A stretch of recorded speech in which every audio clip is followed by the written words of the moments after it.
It's another beautiful day in Tryon, and the weather is just fabulous. It's cool evenings, uh, pleasant days. Clouds are just gone from the sky. It's beautiful blue sky, and the leaves are beginning to turn. Paul's been writing to us in Philippians, and to the Philippians, obviously. And he's just given us his life goal to know him, to know Jesus, his resurrection. But in verse 12, he says, not that I've already obtained it, not that I'm perfect. Now, that doesn't mean that he didn't have salvation or that he didn't believe that he had salvation.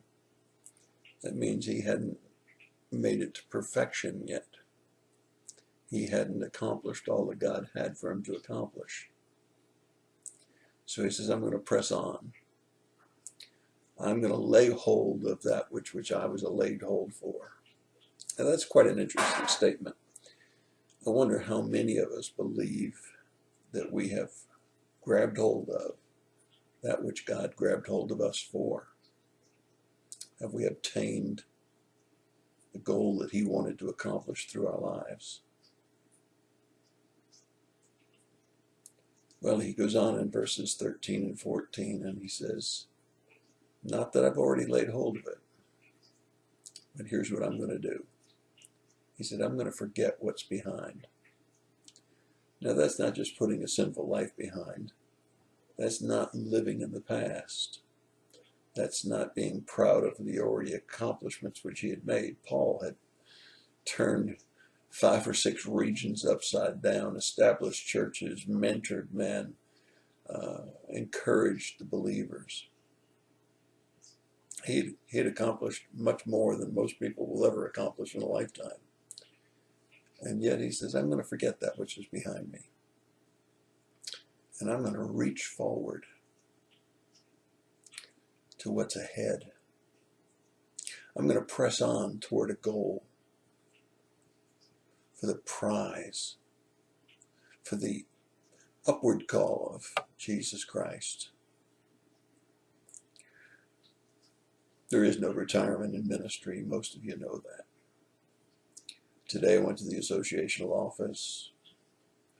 I helped them avoid a $3,000 cost by helping show them how to fix their folding machine for $50 instead of buying a brand new one for $3,000.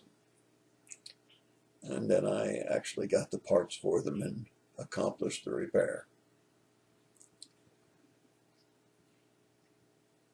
But that's trivial compared to what Paul had done. And he realized that there was a goal. There was something that God had grabbed his life for, something that he could accomplish for God. So in verse 15, he makes a transition. He's been talking about I and talking about his own life.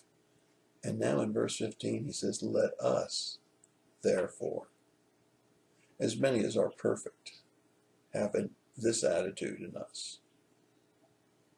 And if we don't have an attitude of grabbing hold of what we've been grabbed hold of for, and we're not going to press on and accomplish all the things that God wants us to accomplish, then he says, what if we don't have that attitude, then we want God to reveal to us that we don't have that attitude. Allowing God to examine our lives in light of everything that he has in store for us is a good practice. Good thing to do once in a while, to sit back and say, have I accomplished what God wants me to accomplish? Or is there still things ahead that he really wants me to accomplish? Things to bring glory to him. He certainly doesn't want us to backslide. Because Paul next says, he says, I want to keep the same standard that I've already obtained. I don't want to go backward in my commitment and my zeal. I want to press forward. I want to be worthy of the price that was paid to obtain my salvation. Why don't you take a few minutes tonight Why don't you reflect on not all that you've accomplished? Forget what's behind. But ask yourself, have I accomplished all that God wants me to accomplish? Or is he keeping me on this earth for additional things? It's a good exercise. You see, I believe as long as we draw breath, God still has things for us to do.